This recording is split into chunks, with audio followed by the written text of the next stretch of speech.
Chapter 32. Narration of the Guru's Greatness.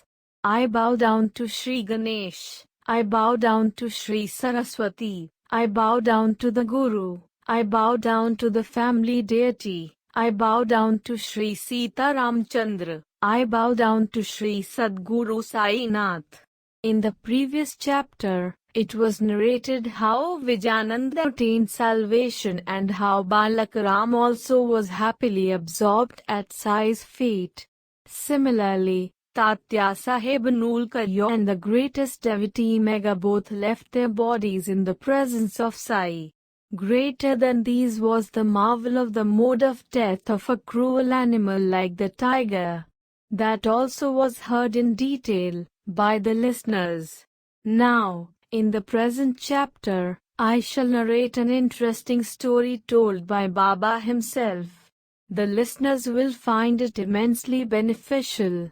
Once when Baba was in a forest, he had the darshan of his Guru. All of a sudden, listen with full attention to the strange behavior of the Guru. How can I, an insignificant person, narrate the wonder of that story? It will grant devotion, faith and salvation as Sai himself has said. Also, how a lady desired to have Baba's darshan, stay there, at Shirdi, for 3 days observing a fast, without water. How a situation was created to make her break her resolve and how she was made to cook tasty and well-baked, golden-red purna polis. Not only did he make her prepare the polis but feed them to others and herself to the heart's content, teaching her the virtue of using one's body for service to others. He impressed upon her, in a manner she would remember all her life, that service rendered to others was higher in merit than the benefits attained from fasting. Also that for the one who wishes to attain the ultimate purpose of Sri Sai Samartha Satcharitra life, how well one should study and how to make great and persistent efforts, regularly, to attain the objective. Stories, emphasizing this purport, sweeter than nectar, will arouse devotion amongst the listeners and remove their sorrows. Now, from here onwards the sweet stories which will satisfy the listeners and unite the narrator and the listeners in a bond of common ecstasy. Sai will get these stories, which are amazing and full of love, done through me, who am only a foolish and insignificant person. As I write, I experience their marvel at every step. Just as the sins are removed by the darshan of the Ganges or the worldly turmoil by the darshan of the moon, Sai's words are effective in destroying all the sins and sorrows. Now, all you listeners, become respectfully attentive to hear the words of Maharaj Sai about the darshan of his own Guru. Even if the Vedas, Shrutis, Shastras and like scriptures are studied, there is no acquisition of knowledge without the Guru's grace. It is just a physical and mental exhaustion. This tree of mundane existence, of an immense expanse, which was not visible earlier but which is experienced later, is full of miseries on account of birth and death. It is illusory and perishable. This mundane existence is called a tree because like a tree it can be cut to pieces and hence is perishable. This existence which is not perceptible initially, because at one point of time it remains steady, is, therefore, compared to a tree. This is that tree of mundane existence which is seen but the nature of which is not known. It has its roots above with endless expanse of branches. Very little of this tree comes within the purview of a human being. From moment to moment, it spreads as more branches sprout. Sometimes from a distance they look beautiful, but one finds them prickly all over, if embraced. Like the trunk of a plantain tree, this is devoid of essence, or pith. Like a mirage or like the city of gone harvest, this tree appears very attractive with the surrounding area around the roots clinging on account of the water, in the form of desires. This tree, although non-existent in character, originates from actions and desires rooted in nescience, and has its own character undergoing a change every moment. This tree is of the nature of calamity, has its origin in ignorance. Surrounding this tree is a store of water in the form of desires and lust. This tree is one that has its expanse in the belongings or possessions, viz., money, food, son and wife. This tree has as its support the idea of oneness with the body. In fact, this idea is always at the root of this tree. The trunk of this tree, in reality, is the endless beings with gender differences. The many offshoots in the form of branches are formed by actions and sublime impressions. On account of these, this tree continues to grow. This tree is one which is full of leaves in the form of shrutis, etc. It throbs with sprouts in the form of primary sensations. It assumes glory in the form of flowers which are actions, including rituals and charity. It is full of the juices of the pairs of opposites. There is no end to the fruits of this tree. On it, indeed, depend all beings as well as the worlds like Bhurya and Bhuva for their existence, as they cannot remain separate from the tree. This is like the ancient Ashwata tree which has always a dejected face. At times it is dancing, at times singing and at other times playing instruments. Sometimes it is full of sport, laughter and at times it weeps. The appearance of this tree is really within Brahman. This can be cut by the sword of detachment. This is that tree which has for its support pure roots.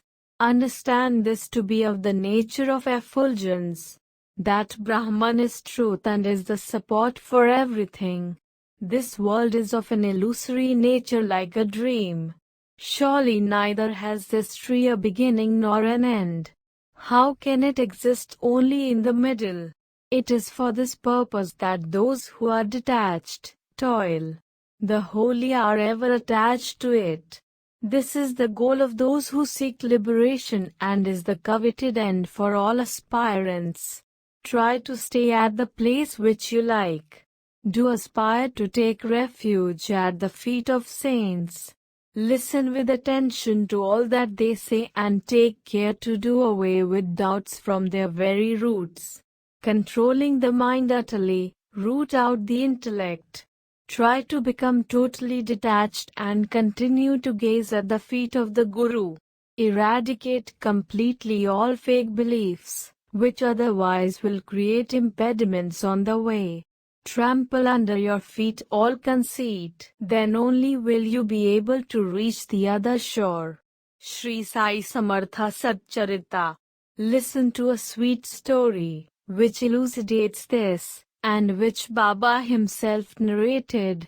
Savoring the nectar of Guru's words, you will have great pleasure. Once, the four of us, having read the Shastras and the Puranas, began to describe the Brahman, believing ourselves to be very knowledgeable. One of our group quoted the Gita's words about salvation by self-effort, decried the tendency to depend on anyone else for one's salvation. To this, the second replied that he who controls his mind is blessed, and that we should be free from thoughts and ideas, and there is nothing in the world except our own self. The third said that the world is always changing. The formless is eternal. So we should discriminate between the real and the unreal, the permanent and the transitory. The fourth one did not approve of bookish knowledge and suggested that the prescribed duty should be carried out and we should surrender our body, mind and the 5 pranas at the Guru's feet. The Guru is God and all-pervading. To get this conviction, strong unbounded faith is necessary. Those who know the scriptures, those who are pedagogues, always ready for arguments and discussions, and those who raise unnecessary doubts and skepticisms, they do not achieve complete knowledge even in their dreams. What is necessary is a person full of faith and devotion.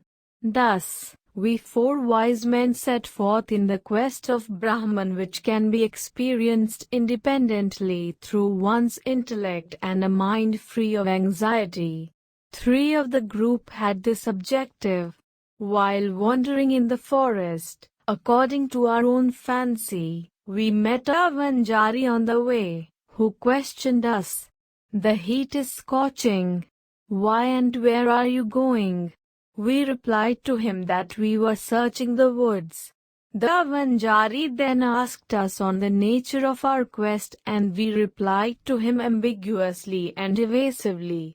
Seeing us rambling aimlessly, he was moved and he said that the forest is dense and impenetrable, and without knowing the woods fully, we should not wander at random. If we wanted to walk through the forest, we should take a guide with us, and not exert ourselves unnecessarily at the sultry noontime.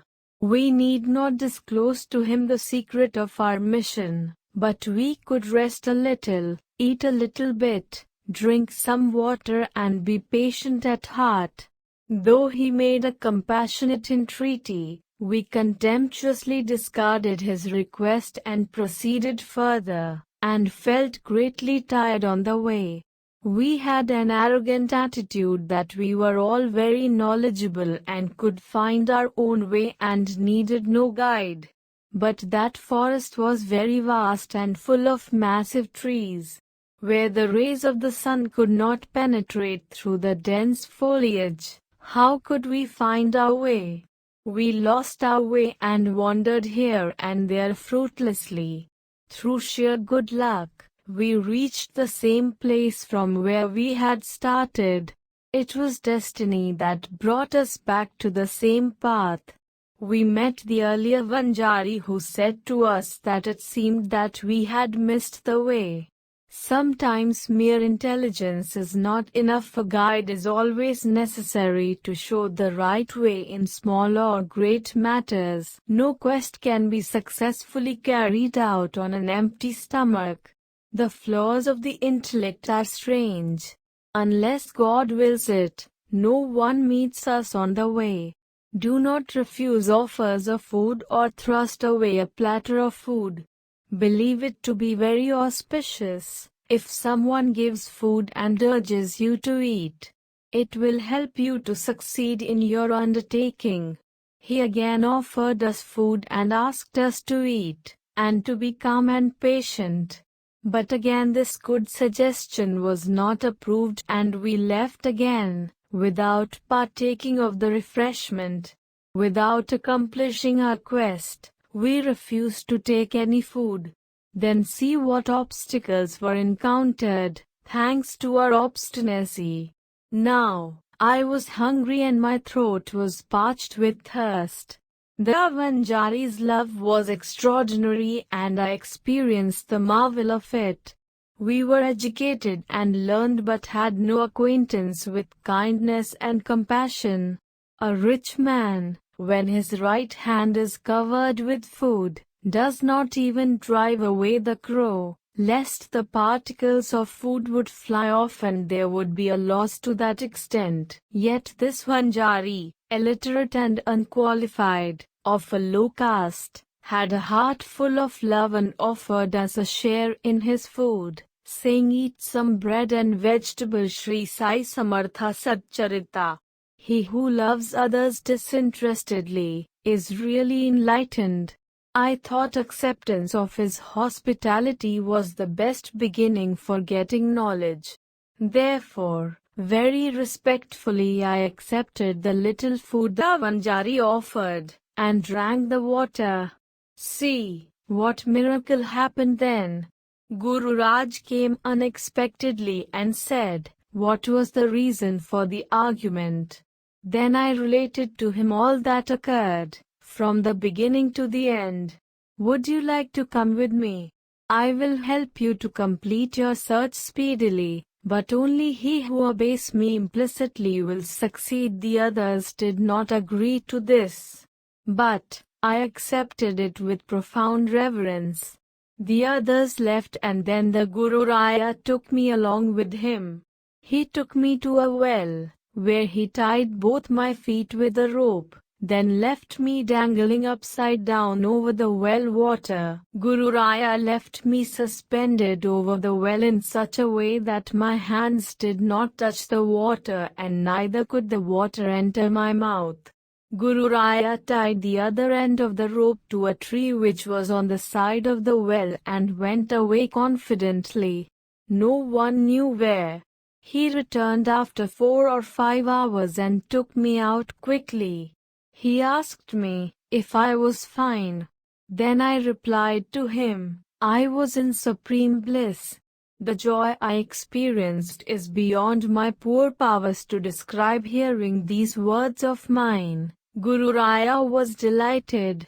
Stroking my body with his hand, he kept me with him. My heart still overflows with joy as I narrate this.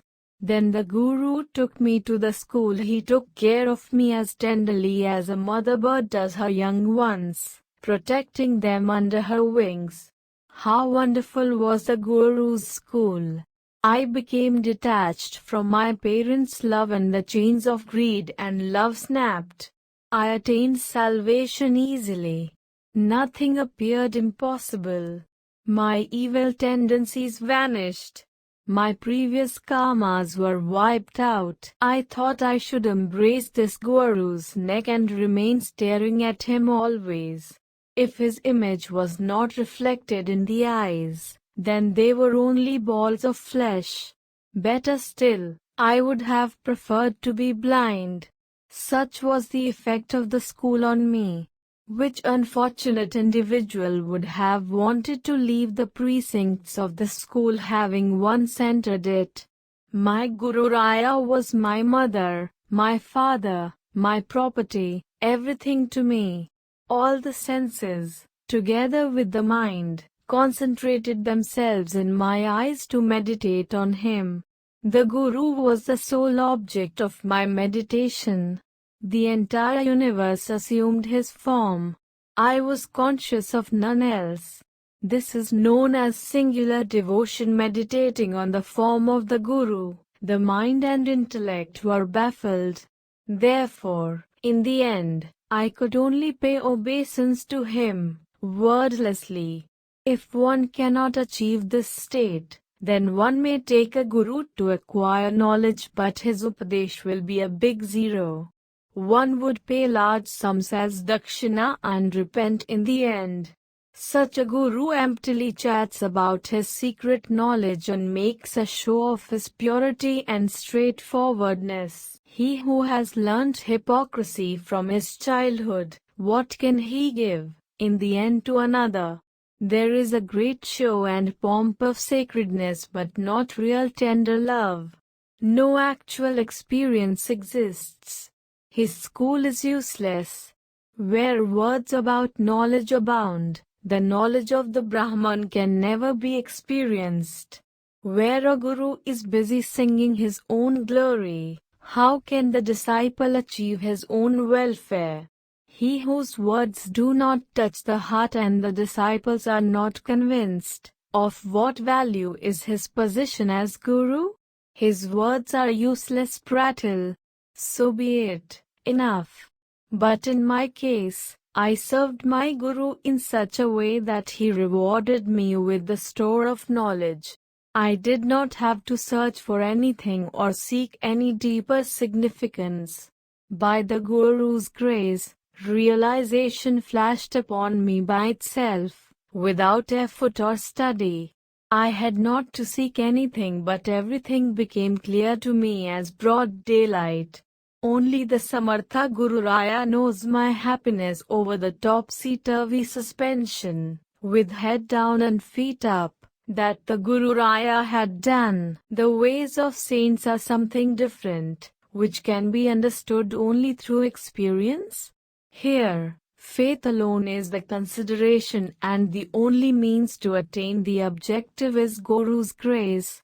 A karmat knows how to observe and abstain from certain rites. A Sri Sai Samartha Satcharitra Jnani is puffed with pride of knowledge. A yogi is a hypocrite. In reality, nothing can be achieved without faith. The Pandits are blinded by conceit and are pride personified. The Jnanis run away from them, and they do not like each other's company. The Jnani says, "There is no God but me, for I have attained all knowledge and I am that pure consciousness." A Bhakt, devotee, because of his faith and devotion, does not show off his knowledge. He is totally surrendered to the Guru and serves his Guru with his body, his mind and all that he possesses. He does not have the conceit to believe that this is his achievement, or that this is the greatness of his prowess, or that this is the brilliance of his knowledge. Whatever happens is caused by God. He elevates and he degrades. He fights and causes fights. He alone is the doer.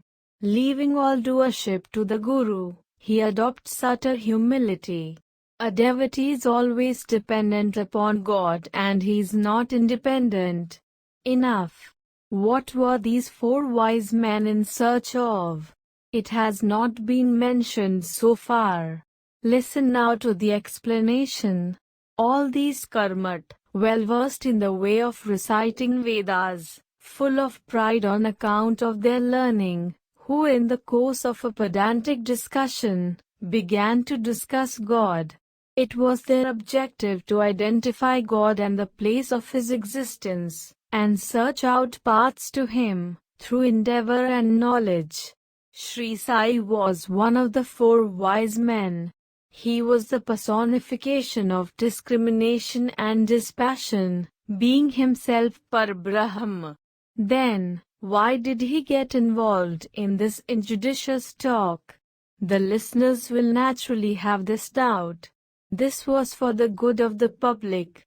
Would Sai Samartha, the uplifter of his devotees, be belittled by this incident? Though an incarnation himself, he respected a Vanjari by accepting his food with the firm belief that food is Brahman, and spoke highly of it. Also, he showed how those that rejected the offer suffered, and how it was impossible to get knowledge without a guru, by narrating the story of these wise men. Religious knowledge is not possible without the instruction and teachings of the mother, the father and the preceptor.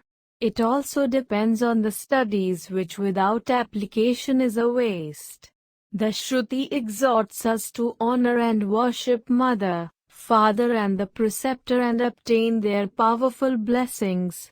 The blessings of the three combined with yagnas, learning of the scriptures and charity are the best means of avoiding the cycle of birth and death.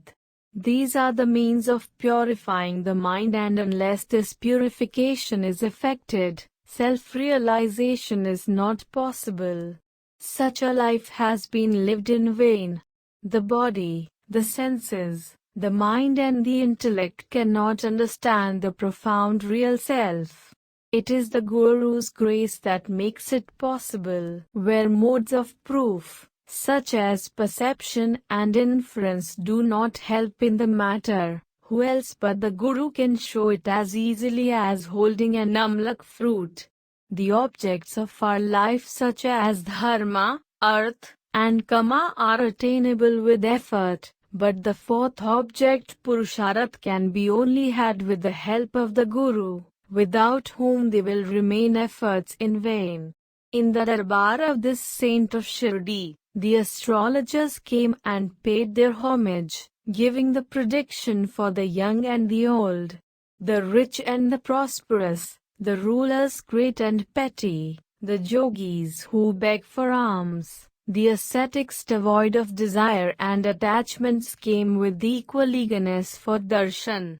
The sannyasis, who chanted the Lord's name, who practiced penances, who took vows, the pilgrims from holy places, the musicians, the dancers came to Shirdi for darshan with their families. The Harijanas also arrived in Sri Sai's Darbar to pay obeisance, with the belief that he is the only mother and father who would help in ending the cycle of births and deaths. They came too, who wear the lingam round their necks and smear ashes upon their foreheads and accept only uncooked grain and alms to see this festive progression. The cunning jugglers came. The Gondhalis lovingly created confusion, and begged for alms in the name of Goddess Bhavani, with great love, from Baba. The blind, the lame and the deaf, the yogis, the followers of Guru Nanak, the abhats, and the torch-bearers all came running with affection for Sai Samartha. Shri Sai Samartha Satcharitra.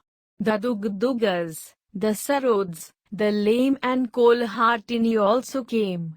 Now, in good time this Vanjari had also arrived.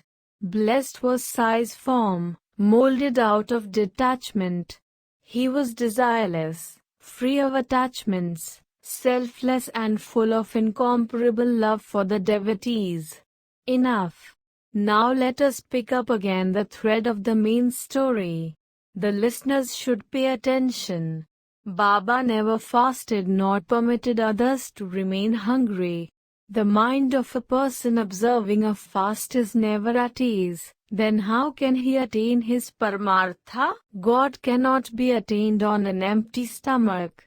First, the soul has to be appeased by satisfying the physical hunger. I will narrate one more story pertinent to this advice, for the benefit of the listeners.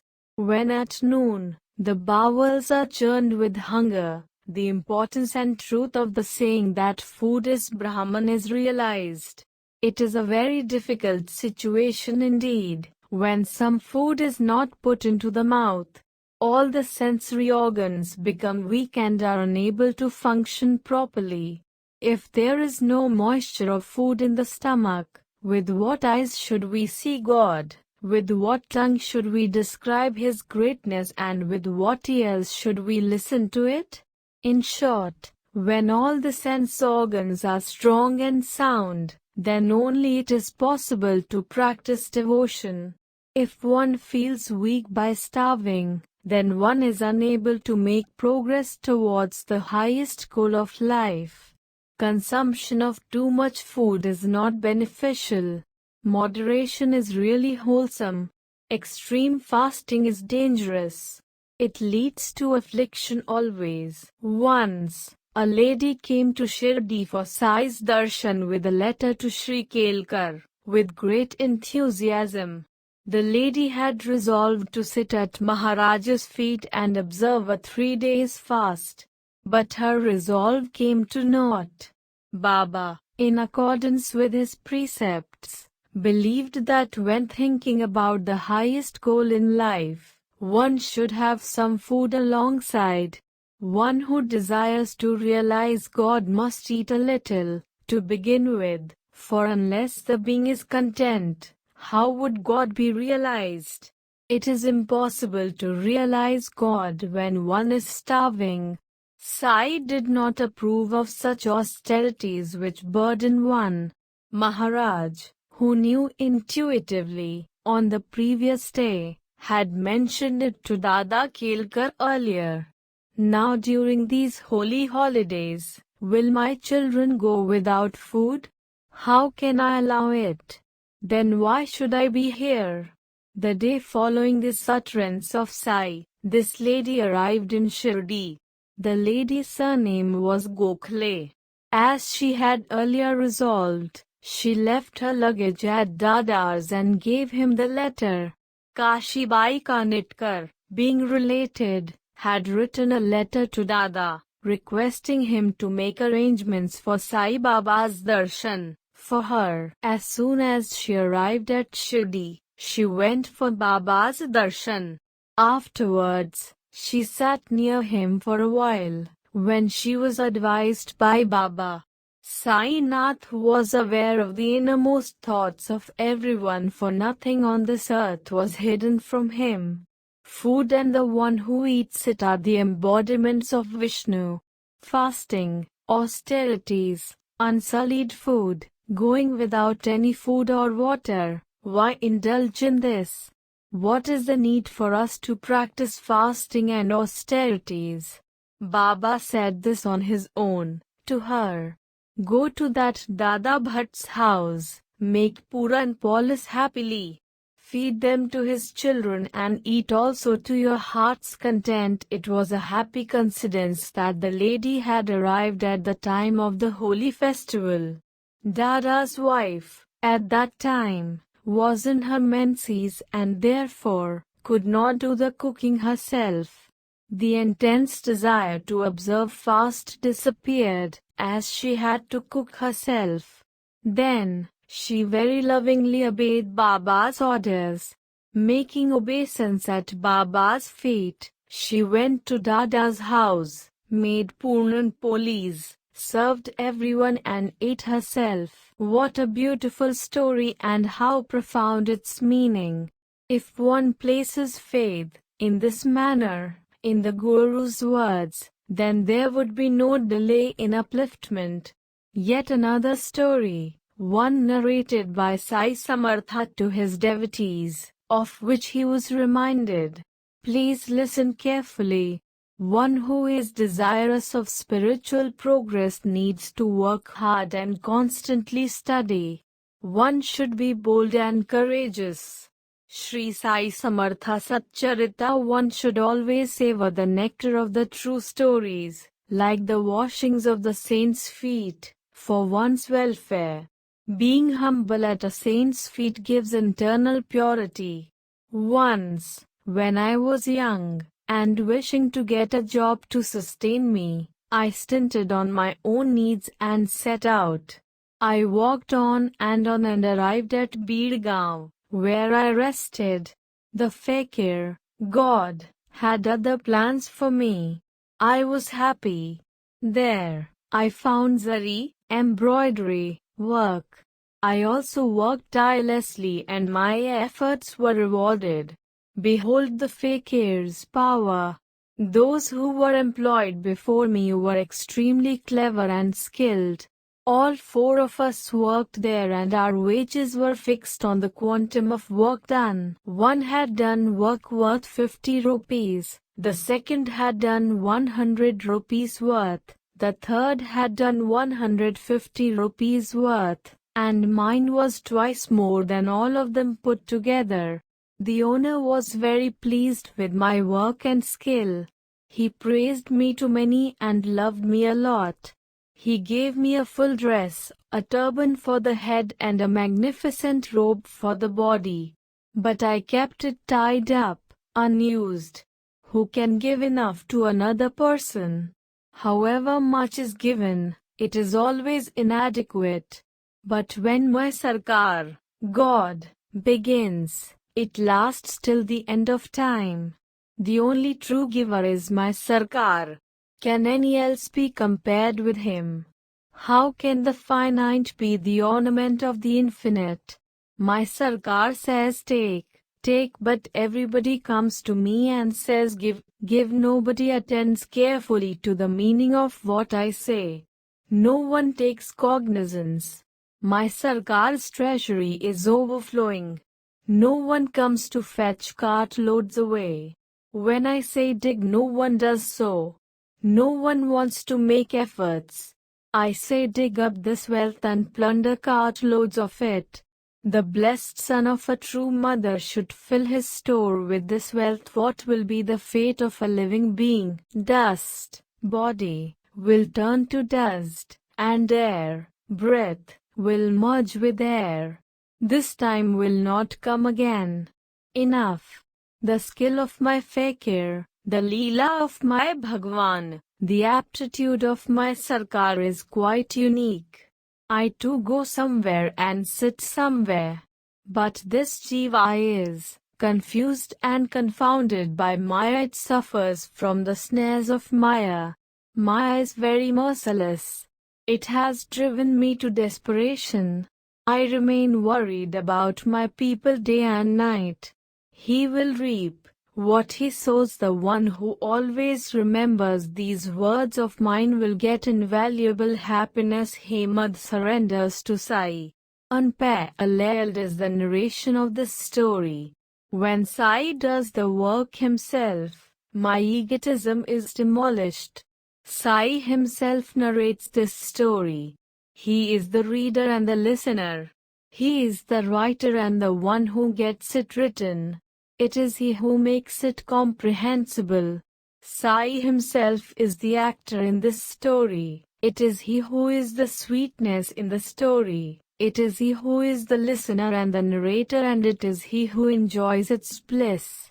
Then, the privilege and pleasure of listening to this story, can it not help in attaining spirituality? Those devotees are fortunate who appreciate and enjoy it. Now in essence the next chapter deals with the incomparable greatness of Sai Zuri. Virtuous listeners, I earnestly supplicate you to listen with respect. Hemad says with great humility that Sai Samartha graced me and made me narrate his biography, where the stories are most interesting. May there be well-being. This is the end of the 32nd chapter of the Sri Sai Samartha Satcharitra, written by the devotee Hemad Pant, impelled by the saints and virtuous people, called the narration of the Guru's greatness. This is offered to Sri Sadguru Sai Nath. May there be auspiciousness.